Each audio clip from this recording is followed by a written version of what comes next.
அருட்பெருஞ்சோதி அருட்பெருஞ்சோதி தனிப்பெரும் கருணை அருட்பெருஞ்சோதி. எல்லா உயிர்களும் இன்புற்று வாழ்க, வள்ளல் மலரடி வாழ்க வாழ்க, கொல்லா வருதம் குவளை எல்லாம் ஊங்குக, நல்லோர் நினைத்த நலமெருக, நன்றி நினைத்த எல்லோரும் வாழ்க இசைந்து. உலக மக்களே, அறிவார்ந்த அன்பர்களே, ஆண்மநேய ஒருமைப்பாடுடைய அன்பர்களே, அருட்பெருஞ்சோதி ஆண்டவருடைய திருவிளையாடலை நமது பிள்ளை பெருமான் அவர்கள் அருளிய திருவுட்பாவிலிருந்து ஒவ்வொரு திருமுறையிலும் ஒவ்வொரு பதிகத்திலிருந்தும் ஒவ்வொரு பாடலின் மூலமாக நாம் பார்த்து கொண்டிருக்கிறோம். அருட்பெருஞ்சோதி ஆண்டவர் இந்த பிரபஞ்சம் தோன்றிய காலத்திலிருந்தே ஏராளமான திருவிளையாடல்கள், கணக்கில் அடங்காத திருவிளையாடல்கள் செய்திருந்தாலும் கூட கலியுகத்துடைய கடைசி திருவிளையாடல் 1823 ஆண்டு தொடங்கி 1874 ஆண்டு வரை 51 ஆண்டுகள் திருவிளையாடல் நடந்து கொண்டிருக்கிறது. ஏன் கடைசி திருவிளையாடல் என்று சொல்கிறேன் என்றால், இனிமேல் சமரச சுத்த சன்மார்க்க காலம் நடந்து கொண்டிருக்கிறது. ஒளியுகத்தில் நாம் இருந்து கொண்டிருக்கிறோம். சதுரயுகம் என்று சொல்லுகிறார்கள் நமது பிள்ளை பெருமானவர்கள். ஏற்கனவே இருந்த யுகங்கள் கிரேத யுகம், திரேத யுகம், துவார யுகம், கலியுகம் போன்ற 4 யுகங்களிலுமே சமயங்களும் மார்க்கங்களும் மதங்களும் உருவாகி அதனை உருவாக்கிய தலைவர்கள் எல்லாம் தங்கள் கருத்துக்கு ஏற்றபடி, தங்கள் உள்ளங்களில் எண்ணத்திற்கு ஏற்றபடி எப்படி நினைத்தார்களோ அந்த அளவில் தங்களுடைய சைவ தலைவராக இருந்தாலும் சரி, வைஷ்ணவ சமயத்தினுடைய தலைவர்களாக இருந்தாலும் சரி, அவர்களுடைய உருவங்களை உருவாக்கி அதற்கேற்ற ஆலயங்களை அமைத்து வழிபாட்டு முறைகளை அமைத்து மக்களை வழிபட செய்து விட்டார்கள். இது காலங்காலமாக நடந்து கொண்டிருக்கிறது. ஆனால் ஒவ்வொரு யுகத்திற்கும் ஆயுள் காலம் உண்டு. கிரேத யுகத்திற்கு 12,28,000 வருடமும், திரேத யுகத்திற்கு 12,96,000 வருடங்களும், துவாபர யுகத்துக்கு 8,64,000 வருடங்களும், கலியுகத்திற்கு 5,000 வருடங்களும், இப்படி ஒவ்வொரு யுகங்களுக்கும் ஆயுள் காலம் உண்டு. இந்த யுகங்கள் முடிந்தவுடனே அந்த யுகங்களில் ஏற்பட்ட, உண்டாக்கப்பட்ட, உருவாக்கப்பட்ட சமயங்கள், மார்க்கங்கள், மதங்களுடைய கால அளவும் முடிவடைந்து விடுகிறது. அதன் பிறகு இந்த உலக மக்களுக்கென்று ஒரு ஆன்மீக மார்க்க வேண்டும் என்பதற்காக அருட்பெருஞ்சோதி ஆண்டவர் சுத்த சன்மார்க்கத்தை நிறுவி அதை தன் மகன் கையில் கொடுப்பதற்காக தனது செல்வ பிள்ளையை விண்ணுலகத்திலிருந்து பூலோகத்திற்கு ஒரு தாயின் வழியாக வருவிக்க செய்தார் அருட்பெருஞ்சோதி ஆண்டவர். இது திருவருட்பாவில் கண்ட உண்மை. அந்த உண்மையிலிருந்து நாம் பார்த்து கொண்டிருக்கிறோம். அப்படி தன்னுடைய குழந்தையை, தன்னுடைய பிள்ளையை உருவாக்கி வருவிக்க உற்ற பிறகு 8 ஆண்டுகள் வரையிலும், வருவிக்க உற்ற ஆண்டிலிருந்து 8 ஆண்டுகள் வரையிலும் தனது மகனுக்கு எந்த விதமான அருளையும் அவர் கொடுக்கவில்லை. அப்போ அந்த மனநிலையில் நமது பிள்ளை பெருமாள் இருந்து கொண்டிருக்கிறார். 2வது 8க்கு வரும்போது, அதாவது 16 ஆண்டுகள், 9வது ஆண்டிலிருந்து 16 ஆண்டுகளுக்குள் என்ன நடந்தது என்பதை தான் ஒவ்வொரு பாடலின் மூலமாக தற்போது பார்த்து கொண்டிருக்கிறோம். திருவருள் முறையீடு, அதாவது இறைவன் மகனை ஆட்கொண்ட பிறகு இறைவனால் வருவிக்கப்பட்ட மகன் என்று அவருக்கு நிலை தெரிகிறது, ஞானம் பிறக்கிறது. மற்றபடி எல்லா நிலைகளும் மறைப்பு நிலையில் அருட்பெருஞ்சாண்டவர் வைத்துக் கொண்டிருக்கிறார். அதுக்கு பிறகு அவர் எதுவுமே தெரியாது. அவருக்கு சுத்த சன்மார்க்கம் என்னன்னு தெரியாது.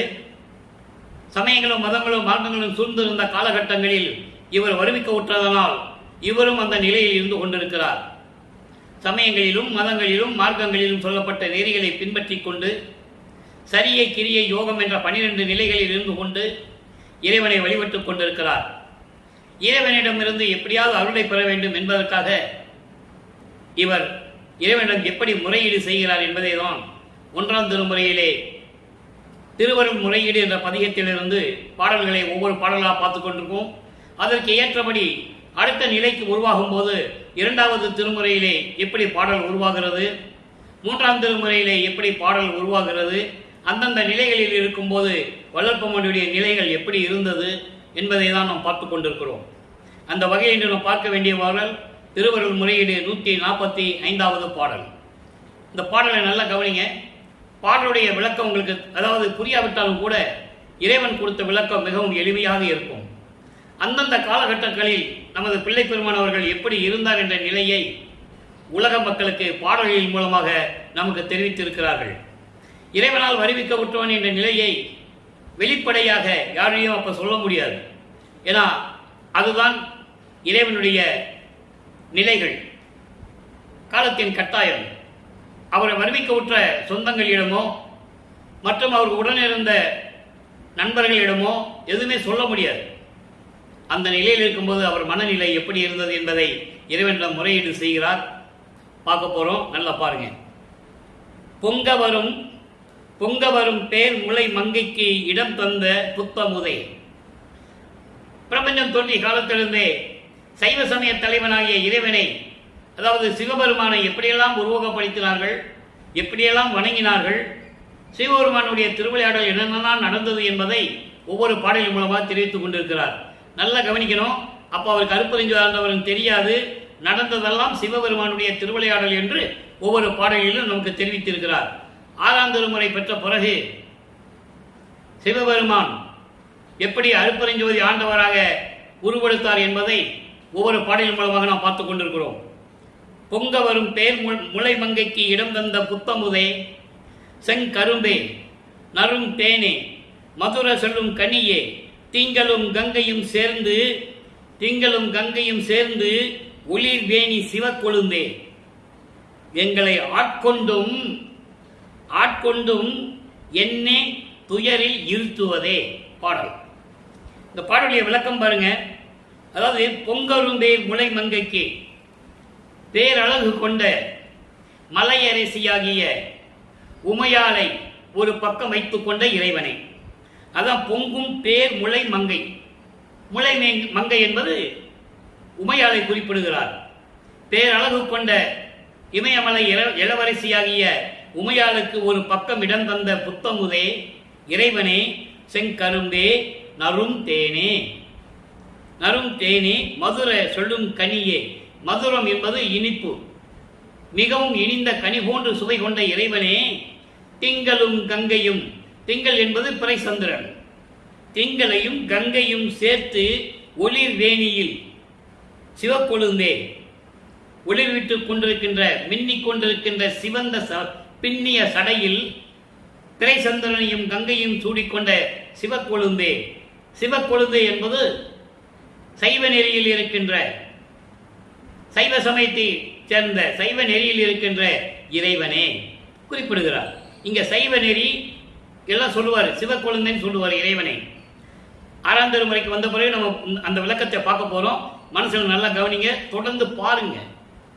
அற்புதமான திருவிளையாடல். 202 ஆண்டுகள் ஆகிறது வல்லப்பமானவர்கள் வருவிக்க உற்று. அதே போன்று 153 ஆண்டுகள் ஆகிறது அவர் இறைவனான ஆனது. அந்த நிலையை தான் நம்ம பார்த்துட்டு இருக்கோம்.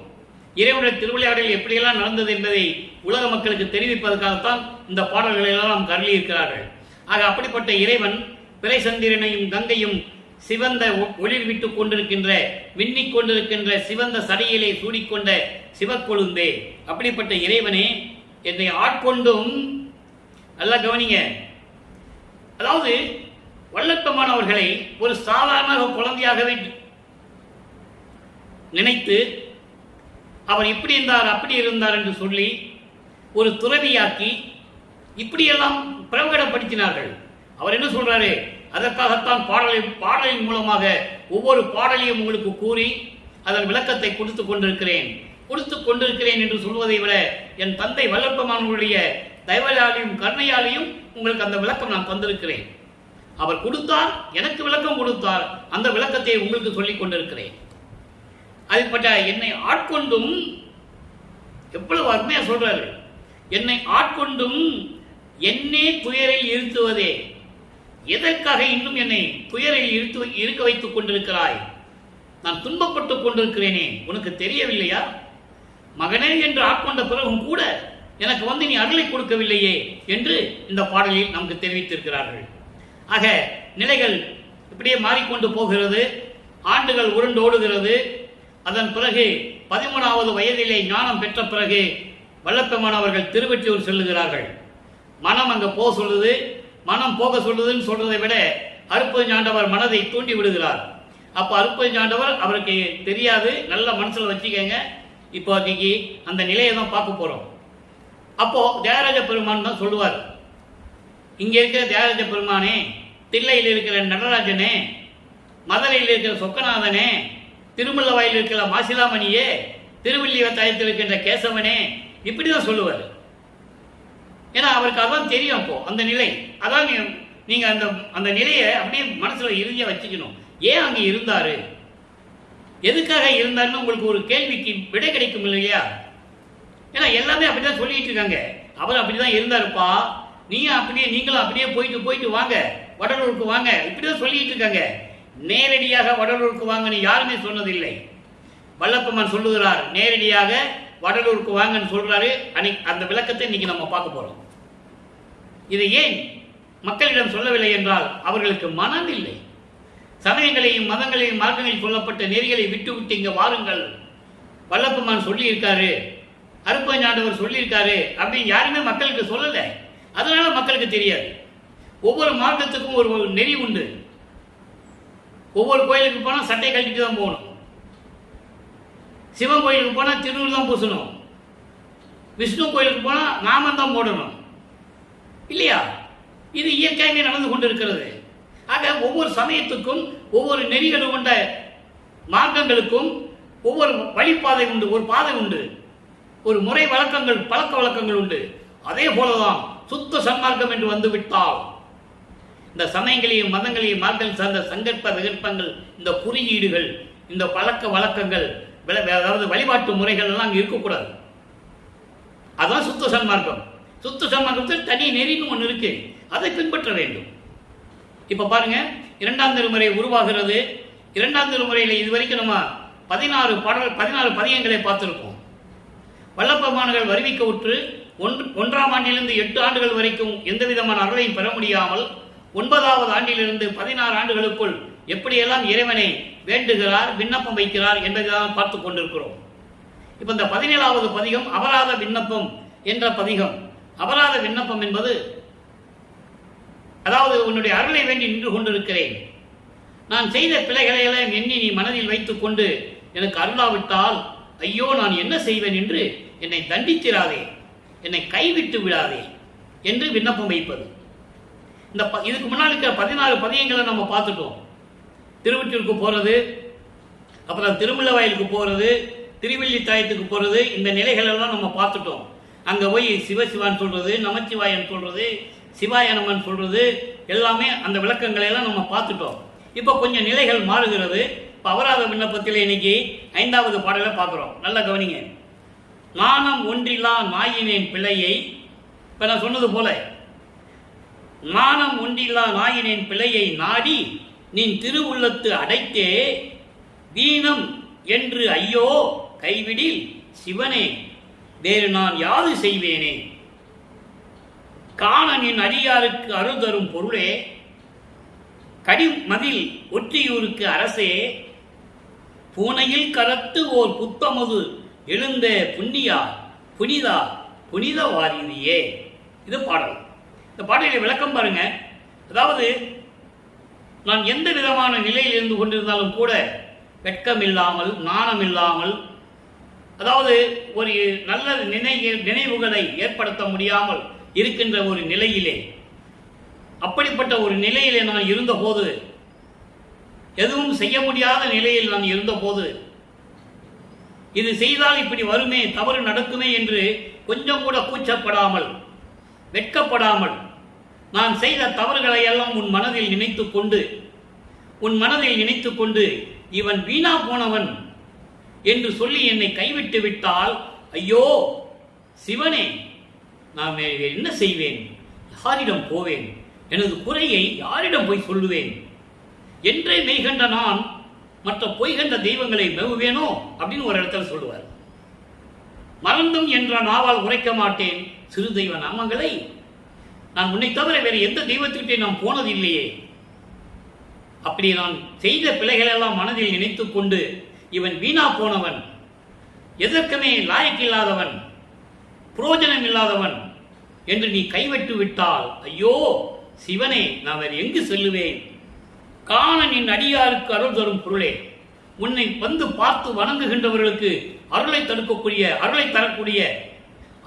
தரக்கூடிய இறைவனே, உன்னை நாடி உன்னை விரும்பி உன்னை வணங்குகின்றவர்களுக்கு அருளை கொடுக்க கொன்ற இறைவனே, கடிமதில் ஒற்றியூருக்கு அரசே, திருவொற்றியூருக்கு மதில் சுவர் போன்று பாதுகாப்பாக இருந்து கொண்டிருக்கின்ற இறைவனை, கடி மதில், மதில் என்ன, அதாவது மதில் சுவர், சுற்று சுவர், அப்படி திருவொற்றியூருக்கு பாதுகாவலாக இருந்து கொண்டிருக்கின்ற இறைவனே, மேன்மையானவர்களின் கையில் கிடைத்த ஒரு புத்தமுதே, புனித வாரிதியே, புனிதமான அருள் கடலே, வாரிதி என்றால் கடல், அருள் கடலே, நீ விரைவில் வந்து எனக்கு அருள்வாயாக என்று சொல்லுகிறார்.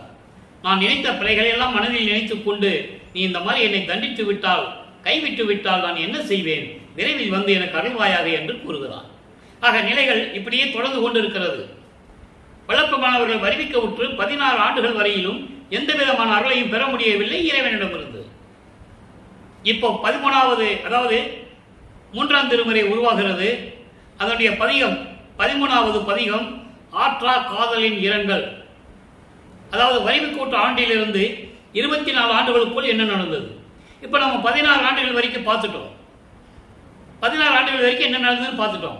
இப்போ 13வது பதிகத்திலே 16வது ஆண்டிலிருந்து 24 ஆண்டுகளுக்குள், அந்த 8 ஆண்டுகளுக்குள் என்ன நடந்தது. அதாவது அருட்பணியாண்டவர் 51 ஆண்டுகளை 1823ஆம் ஆண்டு தொடங்கிய திருவிளையாடலை 1874ஆம் ஆண்டு இரவு, அதாவது 30/1/1874ஆம் ஆண்டு இரவு நிறைவடைகிறது.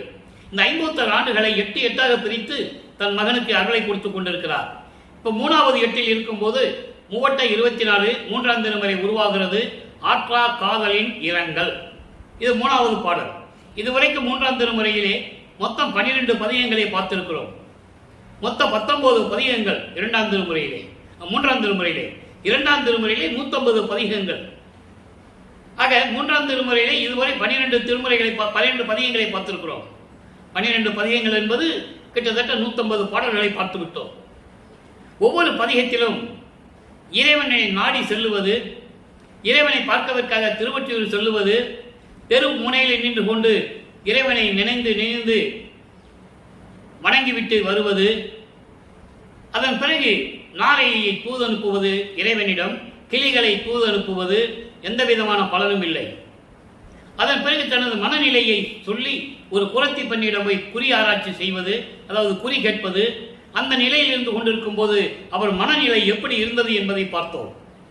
இப்போ 13வது பதிகத்திலே ஆற்றா காதலின் இரங்கல், அதாவது இறைவனிடமிருந்து எந்த விதமான அருளையும் பெற முடியவில்லை. தான் இறைவன் மீது காதல் கொண்டும் கூட அந்த காதலை ஏற்காமல் இறைவன் இப்படி செய்கிறானே என்று சொல்லுகிறார். அதாவது காட்சி கொடுக்கிறார், காட்சி அற்புதம். இதுக்கு முன்னால் இருந்த பதிகத்தில் காட்சி அற்புதம் என்ற பதிகத்தில் பார்த்தோம். காட்சி கொடுக்கிறது, அதோட மறைஞ்சு போயிடுறது. ஸோ இந்த நிலையை சகித்து கொள்ள முடியாமல் அவரை ஒரு பெண்ணாக உருவகப்படுத்தி, தலைவியாக உருவகப்படுத்தி, இறைவனை தலைவனாகவும் வர்ணனை செய்து ஒரு தோழியிடம் சொல்லுவது போல இந்த பாடலை நமக்கு அருளியிருக்கிறார்கள்.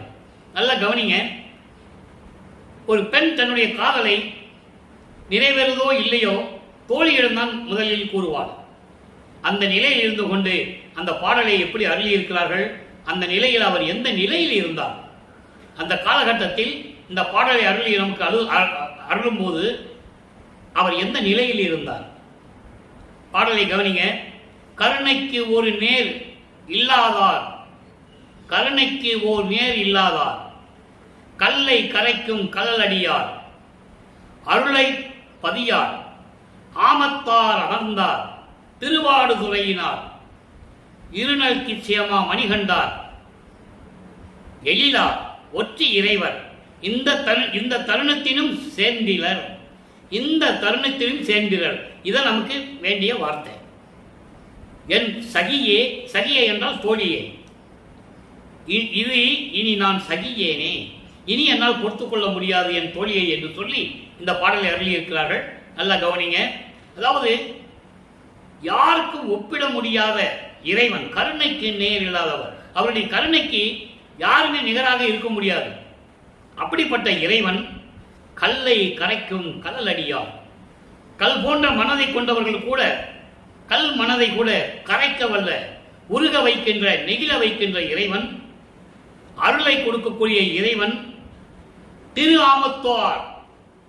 ஆமத்தூர் என்ற ஊரிலே அமர்ந்துகின்ற இறைவன், திருவாடுதுறையிலே இருக்கின்ற இறைவன், அதாவது அதுக்கப்புறம் பாருங்க, இருள் இருள் இச்சியமா மணிகண்டர்.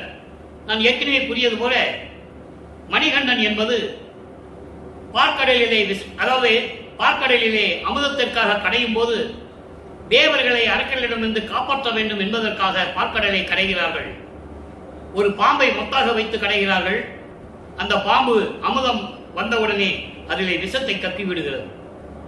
அப்ப என்ன செய்வதென்று தேவர்கள் பிரம்மன் திருமால் முதல் எல்லாரும் திகைத்துக் கொண்டிருந்த போது, என்ன செய்வதென்று இருக்கின்ற போது சிவபெருமான் வந்து அந்த அமுதத்தில் இருக்கின்ற விஷத்தை மட்டும் கையிலே எடுத்து சாப்பிடுறார். அந்த விஷம் கழுத்திலே நின்று கொள்ளுகிறது. அதுதான் மணிகண்டர் என்று சொல்கிறார். அது எப்படி இருக்கான்? இருள் போன்று இருக்கிறதா. இருள் என்பது கருமை நிறத்தில் அந்த இருக்கின்ற கழுத்து உடைய இறைவனே எழிலார், மிகவும் அழகானவர், ஒற்றை இறைவர், திருவொற்றியில் இருக்கின்ற இறைவன். நல்லா கவனிக்கணும். இப்ப எல்லாம் சொல்லுவாரு, ஏன்னா சமயங்களிலும் மதங்களிலும் மார்க்கங்களிலும் அவர் இருந்து கொண்டிருக்கிறார். அப்போ திருவொற்றியில் இருக்கிற இறைவன் பிள்ளையில் இருக்கின்ற நடராஜன் தான் சொல்லுவார். அந்த நிலையிலிருந்தா அந்த நிலையில்தான் அவர் இருக்கிறார். அதை நீங்க புரிஞ்சுக்கணும். அதுக்கப்புறம் சுத்த சன்மார்க்கத்தை பெற்ற பிறகு என்ன நடக்கிறதுன்றதை இன்னைக்கு பார்க்க போறோம். இந்த தருணத்தினும் சேர்ந்தினார். இப்பவும் அவர் என் கூட வந்து சேரவில்லை. நான் இறைவனை காதல் கொள்ளுகிறேன், தலைவனை மீது காதல் கொண்டுள்ளேன்.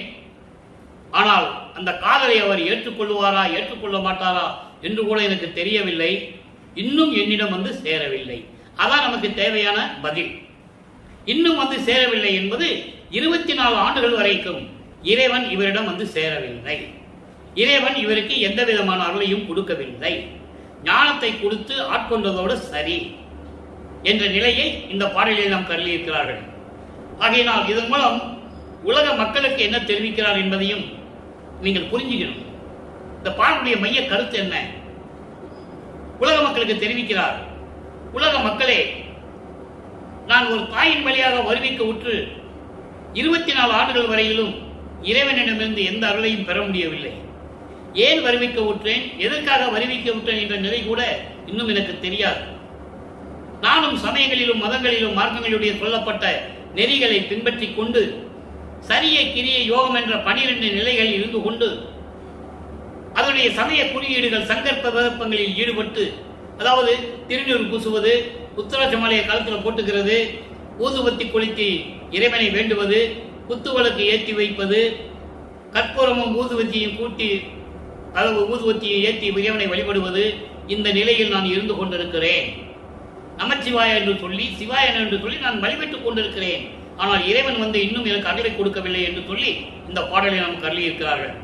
ஆக மக்களே, அறிவார்ந்த நண்பர்களே, நமது பிள்ளை பெருமானவர்கள் வருவிக்க உற்று 24 ஆண்டுகள் வரையிலும் எந்த விதமான அருளையும் பெற முடியாமல் இறைவனை பற்றி பாடி எப்படியெல்லாம் அந்த நிலையில் இருந்தால் என்பதை நாம் பார்த்து விட்டோம்.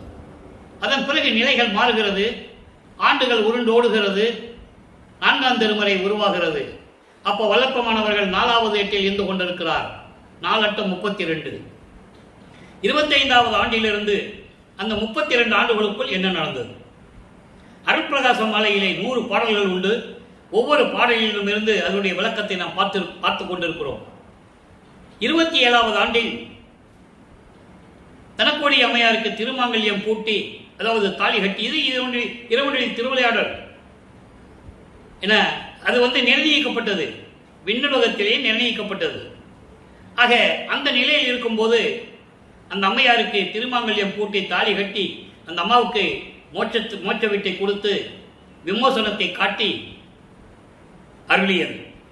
அப்போ அதன் நிலையில மாறிய பிறகு பற்றுகள் அருந்து போகிறது, உலகியல் பற்று நீங்கி விடுகிறது. அடுத்த நிலைக்கு வரும்போது சமயங்களையும் மதங்களையும் மார்க்கங்களையும் நீக்க வேண்டும் என்ற நிலையில் இருக்கும்போது வீட்டுக்குள்ளே அமர்ந்து கொண்டு கதவை தாளிட்டுக் கொள்ளுகிறார். கதவை பூட்டிடுறார், தாப்பா போட்டுறார். இனிமேல் நம்ம எந்த கோயிலுக்கு போறதில்லை, இந்த சிவபெருமானை எங்க பார்க்க போறதில்லை. இனிமேல் திருவொற்றியூர் சரி, திருமல்லவாயில், திருவள்ளித்தாயம் எங்க இருந்தாலும் சரி, எந்த கோயிலுக்கும் செல்லுவதில்லை என்று சொல்லி வீட்டுக்குள்ளேயே இருந்து கொண்டு இருக்கிறார். இது இறைவனுக்கு தெரிந்து விடுகிறது. நல்லா கவனிங்க. இப்போ அருட்பெருஞ்சோதி ஆண்டவர் தான் இறைவன், அவருக்கு தெரியும். அவர்தான் ஆதியும் அந்தமில்லா தோன்றிய இறைவன் என்று தெரியும். இதுவரையில் அவர் வழிபட்டது சைவ சமய தலைவர்களை வழிபட்டுக் கொண்டிருந்தது என்பது தெரியும். அந்த நிலையில் இருக்கும்போது இறைவன் தன் மகனுடைய நிலையை, அவருடைய மன வருத்தத்தை, அவருடைய உறுதியை பார்த்து இனிமேல் காலம் தாமதம் செய்யக்கூடாது, மகன் ஒரு முடிவெடுத்து விட்டான், இனிமேல் போய் அருளை கொடுக்க வேண்டும் என்று சொல்லி விண்ணுலகத்திலிருந்து பூலோகத்திற்கு வந்து தெருவழியாக நடந்து சென்று தனது மகன் இருக்கும் இடத்தை தேடி அடைந்து கதவை திறந்து, அவர்தான் போய் திறக்கிறார், கதவை திறந்து எப்படியெல்லாம் அருளை கொடுத்தார் என்பதை ஒவ்வொரு பாடலின் மூலமாக ஒவ்வொரு பொருள்பட நமக்கு அருளி இருக்கிறார்கள். அதை பார்த்து கொண்டிருக்கிறோம். அந்த வகையில் இன்று நாம் பார்க்க வேண்டிய பாடல் அருட்பிரகாச மாலை 70வது பாடல். இன்னும் 30 பாடல்கள் பாக்கி இருக்கு.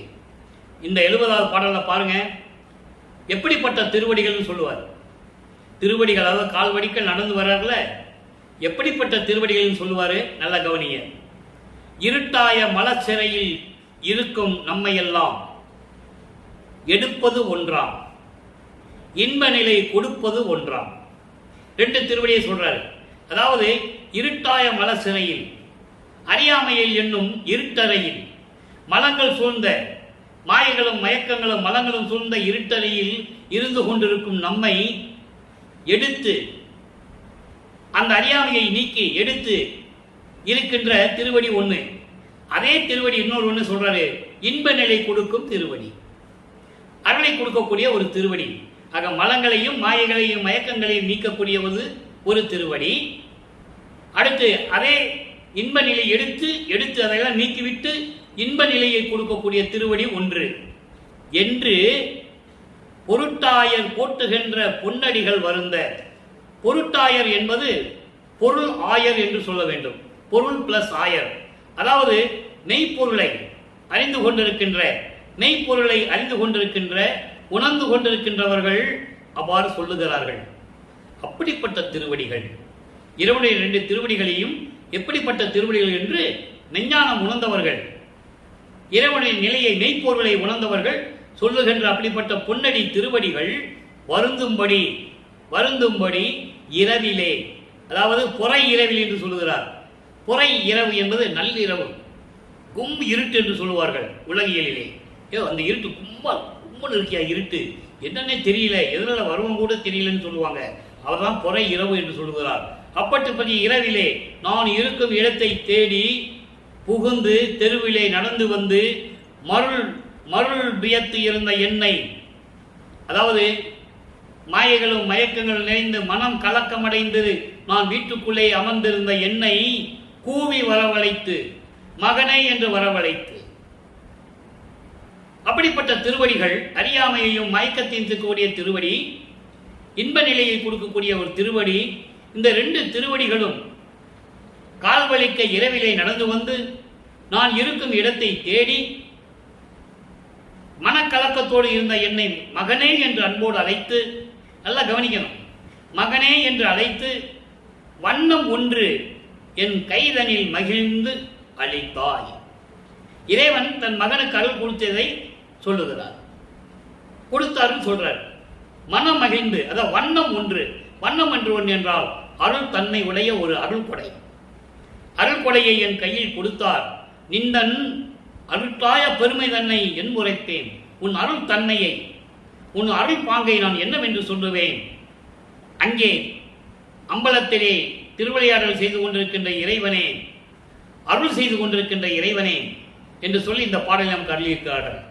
அதனால் இந்த பாடலுடைய மைய கருத்து, உலக மக்களே, 24 ஆண்டுகள் வரையிலும் எந்த விதமான இறைவனிடமிருந்து அருளை பெற முடியாமல் தவித்துக் கொண்டிருந்த நான் இருக்கும் இடத்தை வந்து இறைவன் வந்து அடைந்து கதவை திறந்து வா மகனை என்று அழைத்து ஒரு அருள் கொடையை என் கையில் கொடுத்தார்.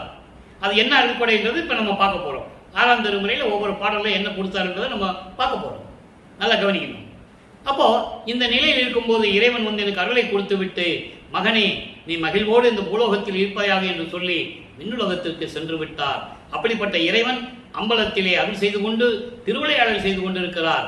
அப்படிப்பட்ட இறைவன் எனக்கு வந்து அருளை கொடுத்தார் என்று சொல்லுகிறார், உலக மக்களுக்கு தெரிவிக்கிறார். ஆக வல்லப்பெருமானவர்கள் 32வது ஆண்டில் வருவிக்க உற்று 32வது ஆண்டில் இறைவனுடைய அருளை பெற்றுக்கொண்டார், பரிபூரணமாக பெற்றுக்கொண்டார். அதன் பிறகு 32 ஆண்டுகள் முடிந்தவுடனே 33வது ஆண்டிலிருந்து தொடங்கி 40 ஆண்டுகளுக்குள் என்ன நடந்தது? அப்பதான் அவர் சென்னையை விட்டு சுத்த சிவஞான வழிக்கு செல்லுகிறார். அங்கே சுத்த சன்மார்க்கத்தை பெற வேண்டும், சாகா கல்வியை கற்றுக்கொள்ள வேண்டும் என்று அங்கே செல்லுகிறார். இங்கே இருந்தவங்க வேறு விதமா சொன்னாங்க என்றது உங்களுக்கு தெரியும். நடைமுறையில் உலக வாழ்க்கையில் சொன்னதுதான், யாரும் மறுக்க முடியாது. அவர் எங்க போனாலும் தெரியாது, 6 மாசமோ 1 மாசமோ போவாரு வருவார், இதெல்லாம் சொன்னாங்க. அதனால மக்கள் என்ன நம்பிக்கிட்டு இருந்தாங்கன்னா, அவரை ஒரு துறவி என்று நம்பிக்கிட்டு இருந்தார்கள். ஒரு சாமியாரு, முக்காடு போட்ட சாமியாரு, அவர் எங்கேயாவது யாத்திரை போயிருப்பாரு, எங்கேயாவது போய் படுத்து கிடப்பாரு, இப்படிதானே மக்கள் நினைச்சிருப்பாங்க. இன்னொன்னு அதான் நினைச்சிட்டு இருக்காங்க. அதை மாற்ற வேண்டும். இறைவன் அதான் சொல்றாரு ஒவ்வொரு பாடலிலையும், நான் அப்படி நிலையில் இல்லை என்று சொல்லுகிறார். அப்ப தத்துவங்களை கடந்து செல்லுகிறார். 33வது ஆண்டு தொடக்கத்திலே சுத்த சன்மார்க்கம் பெறுவதற்காக சுத்த சிவஞான வெளிக்கு சென்று கொண்டிருக்கிறார். அதை அருட்பெருஞ்சோதி அட்டகத்திலே ஒரு பாடலிலே தெரிவிப்பார். தத்துவங்களை தனித்தனியாக கடந்தேன், தத்துவாதீத மேல்நிலையில் சித்தியல் முழுதும் தெரிந்தேன், அவை மேல் சிவநிலை தெரிந்திட சென்றேன் என்று சொல்லுவார். அதே போன்று 95வது பாடல் 147வது பதிகம் அனுபவ மாலையிலே சொல்லுவார். 95வது பாடலிலே சரியை நிலை 4ம், ஒரு கிரிய நிலை 4ம், தனி யோக நிலை 4ம் தனித்தனியாக கடந்தேன். நல்லா கவனிக்கணும், அது 12 நிலைகள். அதன் பிறகு சொல்லுவார், உரிய சுத்த சிவஞான நிலை 4ம் அருள் ஒளியால் ஒன்று ஒன்றாய் கண்டறிந்தேன். இதெல்லாம் கடந்து போய்கிட்டு இருக்காரு.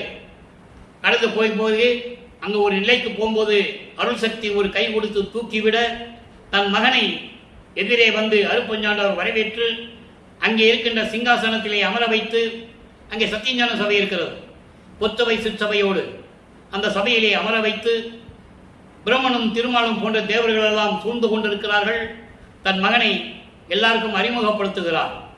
இவன் என் மகன், இந்த பிரபஞ்சத்தை இயக்கப் போகக்கூடிய மகன், இன்று அவருக்கு நான் மணிமுடி சூட்டுகிறேன், இளவரசன் என்ற பட்டையை சூட்டுகிறேன் என்று சொல்லி தன் மகனுக்கு மணிமுடி சூட்டி எல்லாருக்கும் அறிமுகப்படுத்தி விட்டு சுத்த சன்மார்க்கத்தை கையில் கொடுத்து, சுத்த சன்மார்க்கம் பெற்றேன், பெரிய சிவ அனுபவத்தால் சுத்த சன்மார்க்கம் பெற்றேன், இரவாமை உற்றேன் கான் தோழி என்று ஒரு பாடலிலே சொல்லுவார். ஆக அங்கே சுத்த சன்மார்க்கத்தை பெற்றுக்கொண்டு உலகத்திற்கு வருகிறார். இன்னும் ஆண்டுகள் இருக்கிறது, இன்னும் கிட்டத்தட்ட 11 ஆண்டுகள் இருக்கிறது. இப்ப வளர்ப்பு மாணவர்கள் அருள் விளக்கமாலை நமக்கு அருளும் போது அவர் 33வது ஆண்டிலிருந்து 40 ஆண்டுகளுக்குள் இருந்து கொண்டிருக்கிறார். இப்ப பூலோகத்துக்கு வந்த பிறகு அவர் அருள் விளக்க மாலையை நமக்கு அருளி இருக்கிறார்கள். அருள் விளக்க மாலை இன்று 86வது பாடல். மொத்தம் 100 பாடல்களை கொண்டது. இன்னைக்கு 86வது பாடலை பார்க்கிறோம். இறைவன் எந்த நிலையில் இருக்கின்றவர்?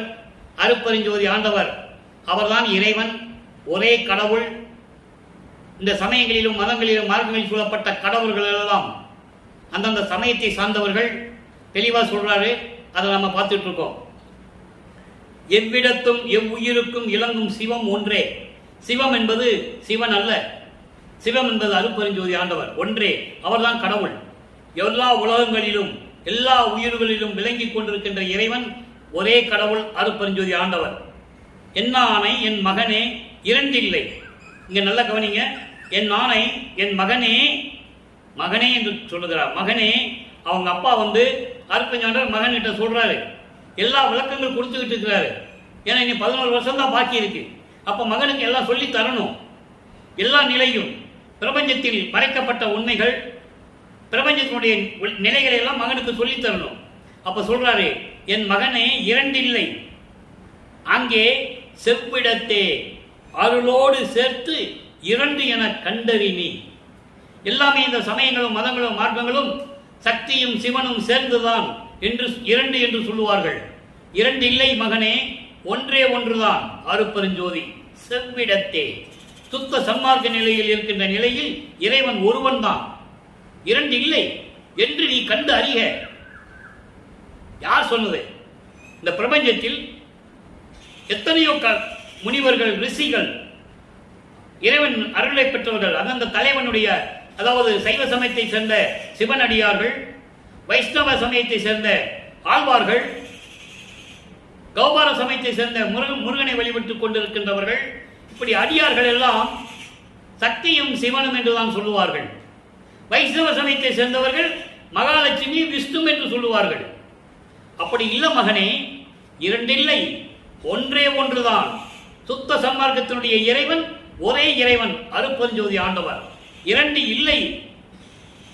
அங்கே செவ்விடத்தே சுத்த சன்மார்க்க நிலையிலே இருக்கும்போது அருளோடு சேர்த்து இரண்டு எனக்கு கொண்டு எல்லாம் சேர்த்துதான். திகைப்பு அடையே, நீ திகைப்பே அடைய வேண்டாம். திகைப்பு என்றால் வருத்தம், அதாவது திகைப்பு என்றால் குழப்பம் அடையாதே, திகைக்காதே. நான் சொல்லுவதெல்லாம் உனக்கு நன்றாக ஏற்றுக்கொள், புரிந்து கொள் என்று சொல்லி திகப்படையே என்று எனக்கு செப்பிய சத்குருவே, இப்படியெல்லாம் எனக்கு கற்றுக் கொடுத்த எனது சத்குருவான இறைவனே, எனது தந்தையே, அருட்பெருஞ்சோதி ஆண்டவரே. அடுத்து சொல்ற பாருங்க, அவ்விடத்தே உவ்விடத்தை அமர்ந்தது போல காட்டி அங்கும் இங்கும் அப்புறமும் எங்கு நிறை பொருளே. அவ்விடத்தே உவ்விடத்தே, விண்ணுலகத்திலும் பூலோகத்திலும் சரி, எல்லா உலகங்களிலும் சரி, அங்கேயும் இங்கேயும் போக்கு காட்டி எப்படி சொல்றார் பாருங்க. திருவிளையாடலை சொல்லுகிறார் அருட்பெருஞ்சாண்டவர். இந்த பிரபஞ்சம் தோன்றிய காலத்திலிருந்து எங்கெல்லாம் திருவிளையாடல் செய்தார், அங்கே இங்கே என்றெல்லாம் போக்கு காட்டி அப்புறமும் எங்கும் நிறை பொருளே. இறுதியாக பிரபஞ்சத்தின் பரிபூர்ணமாக விளங்கிக் கொண்டிருக்கின்ற அருட்பெருஞ்சோதி ஆண்டவரே, ஒவ்விட சிச்சபை இடத்தும் பொற்சபை இடத்தும் ஓங்கும் நடத்தரசே என் உரையும் அணிந்தருளே.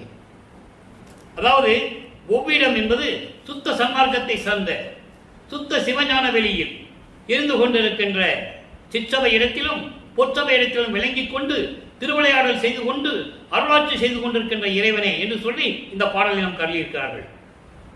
ஆக 32 ஆண்டுகள் வரையிலும் நமது பிள்ளைப்பெருமான் அவர்கள் வருவிக்க உற்று 32 ஆண்டுகள் வரையிலும் எத்தனையோ பெயர்களை சிவபெருமானை சொல்லிக் கொண்டிருந்தார்கள்.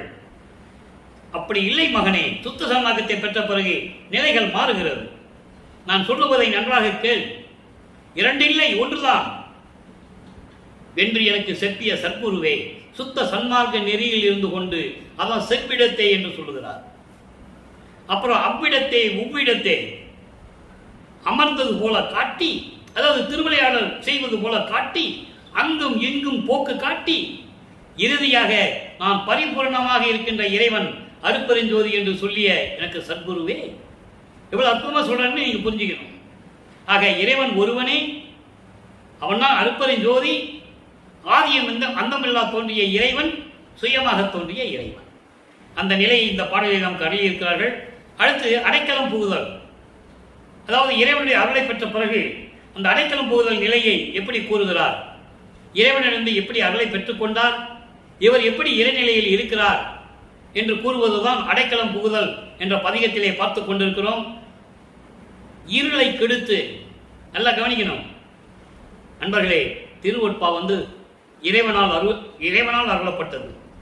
பிரபஞ்சத்தின் உண்மைகளையும் அவருடைய திருவிளையாடல் எப்படியெல்லாம் நடந்தது, ஒரு மகனை இந்த பூலோகத்திலே ஒரு தாயின் வழியாக வருவிக்க செய்து, அந்த மகனை அந்த தாயின் கருவறையிலே 10 மாதம் இருக்க செய்து, எப்படியெல்லாம் திருவிளையாடல் செய்தார் என்பதை இந்த பாடலின் மூலமாக பார்த்து கொண்டிருக்கிறோம். நினைக்க நினைக்க உடம்பு பூரிக்கிறது, உள்ள மகிழ்கிறது. இருளை கெடுத்து என் எண்ணமெல்லாம் இனிது முடிய நிரம்பிவித்து, இருளை கெடுத்து சமயங்களிலும் மதங்களிலும் நான் இருந்தபோது அறியாமையில் இருந்து கொண்டிருந்தேன், அற்ப அறிவில் இருந்து கொண்டிருந்தேன். தெளிவா சொல்லுவார் அதை பேருபதேசத்திலே. சுத்த சன்மார்க்க கொடி கட்டி மக்களிடம் பேருபதேசம் செய்யும்போது சொல்வார், மக்களே, நானும் சமயங்களிலும் மதங்களிலும் மார்க்கங்களை நெறிகளை பின்பற்றிக் கொண்டு எப்படியெல்லாம் இருந்தேன் என்பது உங்களுக்கு எல்லாருக்கும் தெரியும். நான் அப்ப அற்ப அறிவாக இருந்தேன், என் அறிவு விளங்கவில்லை. தெளிவா சொல்லுவார். அதான் சொல்றீங்க, இருளை கெடுத்து என் அறியாமையை நீக்கி என் எண்ணமெல்லாம் முடிய என் உள்ளத்தில் அமர்ந்து நிரம்பிவித்து பரிபூர்ணமாக அகலை கொடுத்து மருளை பொழைத்து மாயைகளையும் மயக்கங்களையும் இந்த உலக விடயங்கள் மண்ணாசை பெண்ணாசை பொன்னாசை என்ற ஆசைகள் எல்லாம் நீக்கி மெஞ்ஞான வாழ்வை அடையும் வகை புரிந்து விட்டார. மெஞ்ஞானம், ஞானத்துக்கும் மெஞ்ஞானத்துக்கும் வித்தியாசம் உண்டு. ஞானம் என்பது இந்த மண்ணுலகிலே மனிதனாக பிறந்து ஒரு காலகட்டத்தில் இறைவனால் ஆட்கொள்ளப்பட்டு பாடல்களை பாடி இறைவனுடைய அருளை பெற்றுக் கொள்ளுவது, அதன் பிறகு முத்தி அடைவது. இது ஞானத்தினுடைய நிலை. இது ஞான சித்தி, கர்ம சித்தி என்று சொல்லுவார்கள். ஞான சித்திக்கு யாரும் வரவில்லை.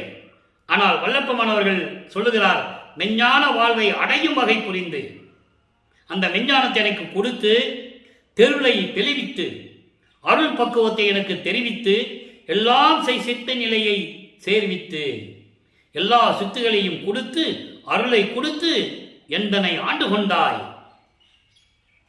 நான் உன் அடைக்கலமே என்று சொல்கிறார்.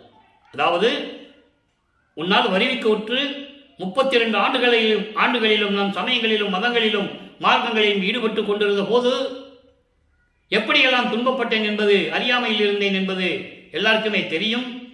அதே நிலையில் சுத்த சன்மார்க்கத்தை கொடுத்த பிறகு அதையெல்லாம் நீக்கிவிட்டு நான் நினைத்ததையெல்லாம் நான் எண்ணியபடி எனக்கு அருளும் தெய்வம் என்று சொல்லுவார். அது விளக்கத்தில் நம்ம பார்த்துருக்கோம். 46வது பதியத்தில் அருள் ஜோதி நிலையில 8வது வரியில சொல்லுவார், நான் எண்ணியவாறு எனக்கு அருளும் தெய்வம். அதான் சொல்றீங்க, நான் எண்ணியபடி எல்லாம் எனக்கு எல்லாம் கொடுத்து, எல்லாமே கொடுத்து, மாயை மயக்கங்களை தீர்த்து, மெஞ்ஞான வாழ்வை எப்படி அடைய வேண்டும் என்ற நிலையை எனக்கு தெரிவித்து, அருள் பக்குவத்தை தெரிவித்து, எல்லாம் செய்யவல்ல சித்தியம் எனக்கு கொடுத்து என்னை ஆண்டு கொண்டாயே, நான் உன் அடைக்கலமே என்று கூறுகிறார். எவ்வளவு அற்புதமான நிலையை அவர் கூறுகிறார் என்பதை நீங்கள் புரிந்து கொள்ள வேண்டும்.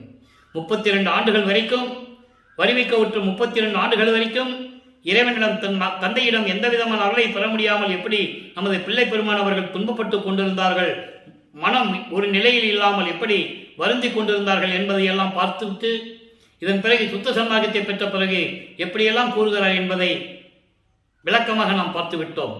உங்களுக்கு எல்லாம் புரிந்து இருக்கும் என்று நான் நம்புகிறேன். அடுத்து பிரிவு ஆற்றாமை. அதாவது இந்த பிரிவு ஆற்றாமை என்பது 68வது பதிகம். பிரிவு ஆற்றாமை என்பது தந்தை வருவது, மகனோடு உட்கார்ந்து உரையாடுவது, அதன் பிறகு தந்தையை பிரிந்து, அதாவது மகனை பிரிந்து தந்தை சென்று விடுவது. ஏன் பிரிந்து செல்லுகிறார் என்றால், இன்னும் காலங்கள் இருக்கிறது, இன்னும் 9 ஆண்டுகள் இருக்கிறது. வல்லப்பமானவர்கள் இந்த நிலையை கொடுக்கும்போது, இந்த நிலையில் பாடலை நமக்கு அருளும் போது அவருக்கு வருவிக்க விட்டு 42 ஆண்டுகள் ஆகிறது. நீ 9 ஆண்டுகள் பாக்கி இருக்கு. அதனால அவர் இங்கே இருக்கிறது அற்பஞானர் வருவார், இவர் கூப்பிடுவார், அவர் வருவார், வந்துட்டு மகனே இங்கே இருப்பார், சந்தோஷமா நான் போயிட்டு வரேன், இன்னும் காலங்கள் இருக்குன்னு போயிடுவார். இப்போ அந்த நிலையில் இருக்கும்போது ஒரு பாடல் உருவாகிறது, ஒரு பதிகம் உருவாகிறது. இன்னைக்கு அதை 4வது பாடலை பார்க்கலாம். ஈன்ற நற்றாயும், நல்லா கவனிக்கணும். சும்மா வல்லப்பமானவர்களே, அதாவது முழுமையாக தெரியாமல் மக்களிடம் ஒரு வதந்திகளை, உண்மையான வதந்தி என்பது உண்மையான நிலைகளை சொல்லாமல் உலகியல் நடந்தது மாதிரியே சொல்லிவிட்டு போய்விட்டார்கள். இங்க சொல்றார் பாருங்க, ஈன்ற நற்றாயும் தந்தையும் குருவும் என் உயிருக்கு இன்பமும் பொதுவில் ஆன்ற மெய்ப்பொருளே. அதாவது என்னை ஈன்ற தாய் நீதான், எனக்கு தந்தையும் நீதான்.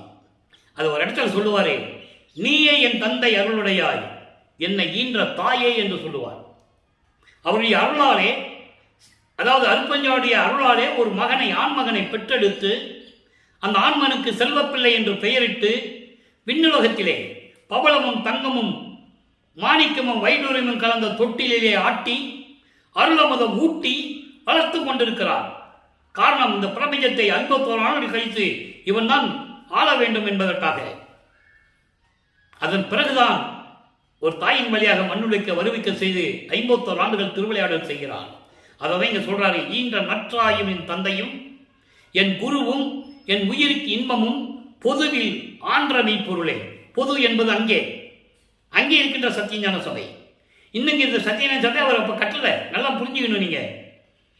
அப்ப இவருக்கு சத்தியஞான சபை கட்டல, தர்மசாலையை உருவாக்கல. அந்த நிலையெல்லாம் நம்ம பின்னால பார்க்க போறோம். அது வரைக்கும் இந்த நிலையை நீங்க தெரிஞ்சுக்கணும். அப்போ அப்படிப்பட்ட இறைவனே ஆன்ற மெய்ப்பொருளே, பொதுவில் ஆன்ற மெய்ப்பொருளே. ஆன்ற மெய்ப்பொருளே என்பது ஒப்பற்ற நிலையில் இருக்கின்ற உண்மையான கடவுளே, அருட்பெருஞ்சோதியே. இந்த ஆன்ற என்ற வார்த்தையை ஒரு இடத்திலே வல்லப்பமானவர்கள் கூறுவார்கள். ஈன்ற நற்றாய் என்பதற்கு அகவலிலே ஒரு பாடல் உண்டு. ஆன்ற சன்மார்க்கம் அணிபெற என்னைத்தான் ஈன்று அமுதளித்த இனிய நற்றாயே. அதைதான் ஈன்ற தாய் என்று சொல்லுகிறார். நல்லா கவனிக்கணும் நீங்க.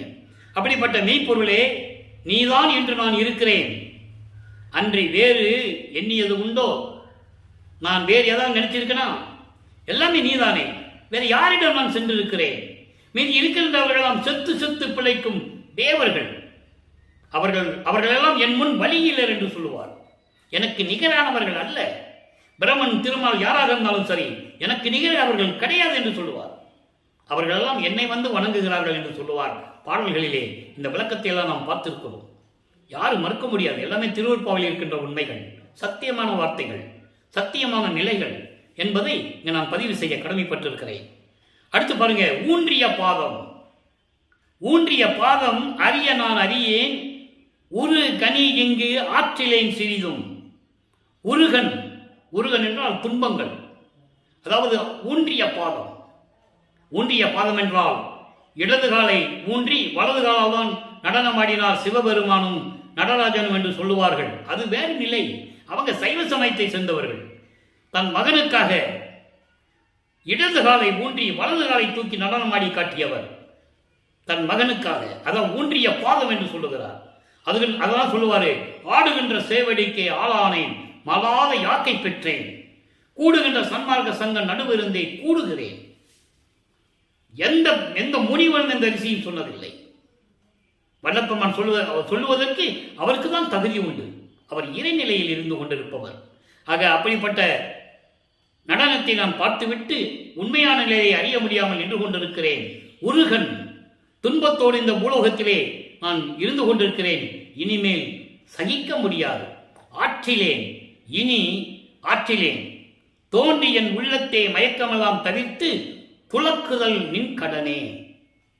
அதாவது என் உள்ளத்தில் வந்து அமர்ந்து இந்த பிழைகளை எல்லாம், இந்த குற்றங்களை எல்லாம் நீக்கி எனக்கு உண்மையை விளக்கி சொல்ல வேண்டும். அது உன் கடன், உனது கடமை, தந்தை மகனுக்கு செய்யக்கூடிய கடமை என்று சொல்லுகிறார். இந்த நிலைகள் எல்லாம் மாறுகிறது. அடுத்து ஆனந்த நிலை, ஆனந்த அனுபவம். 69வது பதிகம் ஆனந்த அனுபவம், 4வது பாடல். எப்படி எந்த நிலையில் இருந்தார்? அந்த ஆனந்த அனுபவம் எப்படி? கொள்ளை என இன்பம் கொடுத்தாய். அற்புதமான பாடல். இந்த பாடல் நான் அடிக்கடி சொல்லுவது உண்டு. கொள்ளை என இன்பம் கொடுத்தாய், நினது செல்வ பிள்ளை என எற்கு பெயரிட்டாய். தெல்லமுதம் தந்தாய், சமரச சன்மார்க்க சங்கத்தை வைத்தாய், எந்தாய் கருணையில். சமரச சங்க, அதாவது சமரச சுத்த சன்மார்க்கத்தை கொடுப்பதற்காக, என்னிடம் அளிப்பதற்காக நீ என்னை ஈன்று எடுத்து கொள்ளை என இன்பம் கொடுத்தாய், எனக்கு செல்வப்பிள்ளை என்று பெயரிட்டாய். எவ்வளவு தெளிவா சொல்றது என்பதை நீங்க கவனிச்சுக்கணும். திருவருட்பாவில் இருக்கின்ற உண்மைகளை தான் நாம் பேசிக் கொண்டிருக்கிறோம். கதை அல்ல, கற்பனை அல்ல. ஆக அப்படிப்பட்ட நிலையில் இருந்து கொண்டிருக்கும் போது என்னை பெற்றெடுத்து எனக்கு இன்பத்தை கொடுத்து, கொள்ளை என இன்பம், அளவில்லாத இன்பம் கொடுத்து, எனக்கு செல்வப்பிள்ளை என்று பெயரிட்டு என்னை வளர்த்து கொண்டு சுத்த சன்மார்க்கத்தை என் கையில் கொடுத்தாய், எந்தாய் கருணை. இது இயற்கை தானே, ஒரு தாய்க்கு இருக்கின்ற இயற்கை தானே என்று சொல்லுகிறார். அடுத்து பாருங்க, அதனுடைய பேர் எப்படி இருக்கும்? சிவ புண்ணிய பேர் என்ற பதிகத்திலே கூறுகிறார். நல்ல கவனிங்க. சிவ புண்ணிய பேர் என்பது இறைவனுடைய அருளை பெற்ற பிறகு அதனுடைய தன்மையை கூறுகிறார். அந்த பாக்கியத்தை கூறுகிறார். இன்று 1வது பாடல், பதிகம் 70. நல்ல கவனிங்க. இதை கூறும்போது இதற்கு முன்னால் சமயங்களிலும் மதங்களிலும் மார்க்கங்கள் எப்படி இருந்து கொண்டிருந்தார் என்றையை சொல்லிவிட்டு அதன் பிறகு எப்படி அருளை பெற்றுக் கொண்டார், எப்படி இறைவன் ஆட்கொண்டார் என்பதை கூறுகிறார். நல்ல கவனிக்கணும். மாலிலே மயங்கி மண்ணிலே அனித்த வாழ்விலே வரவிலே மலம் சார் தோளிலே ஆசை வைத்து வீண் பொழுது தொலைக்கின்றார் தொலைக்க, காலிலே ஆசை வைத்தனன் நீயும் கனவினும் நனவினும். காலிலே, கால் திருவடி. அதான் சொன்னனே, இடது காலை ஊன்றி வடது காலை தூக்கியது அந்த கால் திருவடி. காலிலே ஆசை வைத்தனன் நீயும் கனவினும் நனவினும் என்னை நின்பாலிலே வைத்தாய், எனக்கு இது போதும் பண்ணிய தவம், அதாவது பண்ணிய தவம் பலித்ததுவே. பாடலுடைய விளக்கம் பாருங்க. நான் அதாவது இந்த பூலோகத்திலே இருக்கின்ற மக்கள் எல்லாம் மாயைகளையும் மயக்கங்களையும் உலக ஆசைகளிலும் சிக்கிக்கொண்டு இந்த மண்ணிலே அழியக்கூடிய அனித்த வாழ்விலே என்று சொல்லுகிறார். அழியக்கூடிய இந்த மண்ணிலே இருக்கின்ற அழியக்கூடிய வாழ்விலே சிக்கிக்கொண்டு பிறந்து வரவிலே என்று சொல்கிறார். வரவுனால் பிறந்து, செலவுன்னா இறப்பு. அந்த விளக்கத்தில் ஒரு பாடலை நான் கொடுத்துருக்கேன், நம்ம பதிவில் நீங்கள் பார்க்கலாம். வரவிலே, வரவில்லைன்னா பிறப்பு.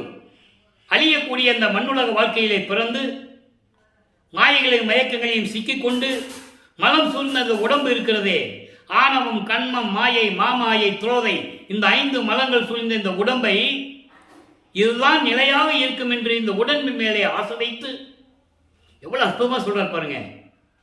மாயைகளையும் மயக்கங்களையும் உலக விடயங்களில் ஆசை கொண்டு இந்த அழிந்து போகக்கூடிய மண்ணுலகிலே பிறப்பிலே மனித படைப்பாக பிறந்து அழியக்கூடிய மலம் சூழ்ந்த இந்த அதான் ஆணவம், கண்மம், மாயை, மாமாயை, துறை சூழ்ந்த உடம்பு, இதன் மேல் ஆசை வைத்துக் கொண்டு வீணாக பொழுதை கழித்துக் கொண்டிருக்கிறார்கள். அப்படி அவர்களெல்லாம் வீணாக பொழுதை கழித்துக் கொண்டு இருக்க, நான் உனது காலிலே ஆசை வைத்தேன், உனது ஆடும் சேவடியிலே ஆசை வைத்தேன், நீயும் கனவினும் நனவினும் என்னிடம் சேர்ந்து என்பால் வைத்தாய். அவ்வளவு அன்பு என் மேல நீ வைத்தாய், எனக்கு இது போதும். நான் பண்ணிய தவம் பழித்ததுவே, நான் செய்த தவங்கள் எல்லாம் பழித்து விட்டது. என்ன தவம் செய்தார்? சுத்த சன்மார்க்கத்தின் தவம் என்ன? எந்த நேரமும் இறைவனை மனதில் எரித்துக் கொண்டு, மனதிலே நினைத்து கொண்டு, மகாமந்திரம் கூறிக்கொண்டு, அருப்பெருஞ்சோதி அருப்பெருஞ்சோதி தனிப்பெருங்கரனை அருப்பெருஞ்சோதி மகாமந்திரத்தை உச்சரித்து வணங்கி இறைவனை வேண்டுவது, அதான் சுத்த சன்மார்க்க தவம். கண்ணை மூடிட்டு மரத்துக்கடியில் உட்கார்றது, கடலுக்கு அடியில் போடுறது, புத்து வளர்ற மாதிரி அங்கே நின்று உட்கார்ந்துட்டு பண்றது, அதெல்லாம் சமயங்களிலும் மதங்களிலும் மார்க்கங்களிலும் சார்ந்தது. சுத்த சன்மார்க்க தவம் என்பது இதுதான். அந்த தவம் எனக்கு பலித்து விட்டது என்று சொல்லுவார். அடுத்து அந்தோ 10 என்ற பதிகத்திலே அதனுடைய விளக்கங்களை பார்க்க போகிறோம். நல்லா கவனிங்க. நான் அந்தம் அடையாது எந்நாளினும் உள்ளவனாகி, எப்படியெல்லாம் இறைவனிடம் அருளை பெற்றுக் கொண்டார் என்ற நிலையை உலக மக்களுக்கு தெரிவிக்கிறார். மக்களிடம் யாரும் சொல்லவில்லை, அதுதான் வேதனையான விஷயம். சாதாரண மனிதனாகவே அவரை சித்தரித்தார்கள். அவர் சொல்றாரு, நான் அந்தமடையாது எந்நாளினும் உள்ளவனாகி, நான் எந்நாளினும் மரணமில்லா பெருவாழ்வில் இருந்து கொண்டு நடிக்கும் வண்ணம் இந்த பிரபஞ்சத்தை இயக்கக்கூடிய எல்லா செயல்களையும் ஆனந்த நடம்புரிவான், ஆனந்த அமுதளித்தான். திருவிளையாடல் செய்து கொண்டிருக்கின்ற இறைவன் என்னை இந்த பிரபஞ்சத்தை இயக்கும்படி எல்லா அருளையும் கொடுத்து எனக்கு அமுதம் அளித்தான். நான் மரணமில்லா பெருவாழ்வில் இருந்து கொண்டிருக்கிறேன்.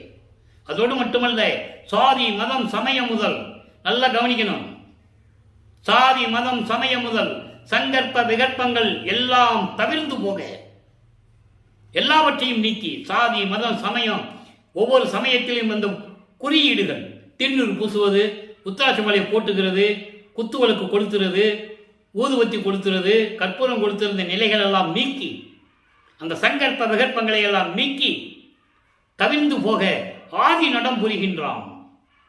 ஆதியிலே தோன்றிய இறைவன் அருப்பெருஞ்சோதி ஆண்டவர் திருவிளையாடல் செய்து கொண்டிருக்கிறான். அருள் ஜோதி எனக்கு அளித்தான் சொல்லிட்டாரா? அடுத்த பதியம் பாருங்க. அதாவது சன்மார்க்கத்துடைய நிலை என்னன்னு சொல்லுவார். சன்மார்க்கத்தின் நிலை என்ன? 72வது பதியத்தில் 5வது பாடல். கருணை இல்லா ஆட்சி கடிக ஒளிக, அருள் நயந்த சன்மார்கள் ஆள்க, தெரு நிறைந்த நல்லோர்கள் நிறைந்த நலம் பெறுக, நன்றி நினைத்து எல்லோரும் வாழ்க இசைந்து. பாடல் இது. கருணை இல்லா ஆட்சி கடிக ஒளிகை என்பது இந்த பிரபஞ்சம் தோன்றிய காலத்திலிருந்தே ஏற்பட்ட இந்த சமயங்களும் மதங்களும் மார்க்கங்களும் செய்து கொண்ட ஆட்சிகள், அதாவது அதை மேற்கொண்டு ஆட்சி செய்தவர்கள், அதனுடைய நெறிகள் எல்லாம் ஒளிந்து போக வேண்டும், விரைந்து ஒளிந்து விட்டது என்று சொல்லுவார். கருணையிலாட்சி கடிக ஒளி என்பது பிரபஞ்சம் தோன்றிய காலத்திலிருந்தே கருணையிலாட்சி தான் நடந்து கொண்டிருக்கிறது. 4 யுகங்களிலுமே அதெல்லாம் ஒழிய வேண்டும். சமயங்களும் மதங்களும் மார்களுடைய நெறிகள் எல்லாம் நீங்க வேண்டும். அதான் கருணையில்லா ஆட்சி. அதை செய்து கொண்டிருந்தவர்கள் எல்லாம் அந்த ஆட்சிகள்லாம் ஒழிய வேண்டும். அருள் நிறைந்த சன்மார்கள் தான், இனிமேல் சுத்த சன்மார்கள் தான் இந்த உலகை ஆள வேண்டும். தெருள் நயந்த நல்லோர்கள் நினைத்த நலம் பெறுக. சுத்த சன்மார்க்கத்தில் இருந்து கொண்டு அருள் பக்குவம் அடைந்த, சுத்த சன்மார்க்கத்தில் இருந்து கொண்டு அருள் பக்குவம் அடைந்த நல்லோர்கள் நினைத்த நலன்களையெல்லாம் நீங்கள் பெற வேண்டும். அதான் சுத்த சன்மார்க்க நிலை. நன்று நினைத்து எல்லோரும் வாழ்க்கை இசைந்து, நல்லதே நினைத்து எல்லோரும் இசைந்து சமரசமாக, நீங்கள் வாழ வேண்டும் என்று கூறுகிறார். இதுதான் சுத்த சன்மார்க்கத்துடைய நிலை. அடுத்து சிவானந்த 10 என்ற பதிகத்திலே ஒரு பாடலை பார்க்க போகிறோம். 1வது பாடல் நல்லா கவனிங்க. அதாவது நேரம் சென்று கொண்டிருக்கிறது. வேதமும் வேதத்தின் அந்தமும் போற்ற விளங்கிய வேதங்கள் சொன்ன அந்த நிலைகளெல்லாம் விளக்கங்களையும் இந்த வேதங்கள்லாம் வணங்கக்கூடிய இறைவனே, அப்படிப்பட்ட அருப்பரின் ஜோதியே, நின் பாதமும் மாமுடியும் கண்டுகொள்ளும்படி எனக்கே. நல்லா கவனிச்சுக்கணும். இறைவனுடைய அடிய முடி யார் பார்த்ததே இல்லை. அதுக்கு நிறைய விளக்கங்கள் நம்ம கொடுத்தாச்சு. இப்போ அதான் சொல்றாரு, உனது அடிய முடியும் யாரும் பார்க்க முடியாத அந்த அடிய முடியை எனக்கு மட்டும் காட்டும்படி விளக்கிய இறைவனே, போதமும் அதாவது மெஞ்ஞானம், போதம் என்பது மெஞ்ஞானம், மெஞ்ஞானமும் போதத்து அருள் அமுதும் தந்த புண்ணியனே, மெஞ்ஞானமும் அந்த மெஞ்ஞானத்தை விளக்கக்கூடிய சுத்த சன்மார்க்கம் என்ற அருள் அமுதையும் எனக்கு கொடுத்த இறைவனே. எப்படி சொல்றார் பாருங்க. இது நூல் விளக்கம் அல்ல, இறைவன் கொடுத்த விளக்கம். நல்லா புரிஞ்சுக்கணும் நீங்க. நூல் விளக்கமோ பாடல் விளக்கமோ அல்ல, இது இறைவன் கொடுத்த விளக்கம். சுத்த சன்மார்க்கம் என்று அருள் அமுதம் கொடுத்தால்தான் மெஞ்ஞானத்தை பெற முடியும். அந்த மெஞ்ஞானத்தை பெற்றால்தான் இறைவனுடைய அறிய முடியும், பார்க்க முடியும். அதை தான் இந்த பாடலில் சொல்றாரு. நின் பாதமும் முடியும் கண்டுகொள்ளும்படி எனக்கே போதமும் போதத்து அருளமுதமும் தந்த புண்ணியனே, நாதமும் நாத முடியும் கடந்த நடத்தவனே. நாத நிலையையும் பரநாத நிலை என்பது 9வது நிலை. 9 நிலைகள் இருக்கின்றன. பரநாதா என்பது அந்த நிலையில் இருந்து கொண்டு திருவிளையாடல் செய்து கொண்டிருக்கின்ற இறைவனை என்று கூறுகிறார். அத மெஞ்ஞானம் என்பதற்கு ஒரு பாடல் சொல்வார், நான் அடிக்கடி கூறுவதுண்டு. நான்முகத்தோனும் திரு நெடுமாலும் மெஞ்ஞானம் என்னும் வான்முக கண் கொண்டு காணாமல் தம் உருமாறியும் தேன்முக கொன்றை முடியும் செந்தாமரை சேவடியும் ஊன்முக கண் கொண்டு காணாமல் தேடி நின்றார் என்று சொல்லுவார். இந்த மெஞ்ஞானம் என்பதற்கு தான் இந்த விளக்கம். பிரமனும் திருமாலும் மெஞ்ஞானம் இல்லாமல் இறைவனை அடைய பார்க்க சொல்றாங்க, முடியல. எப்படி பார்க்கவே தெரியலன்னு சொல்றாரு. அடுத்து பாருங்க, ஐயனும் மாலும் துருவி நிற்க, இது 6ஆம் திருமுறையில சொல்வார்.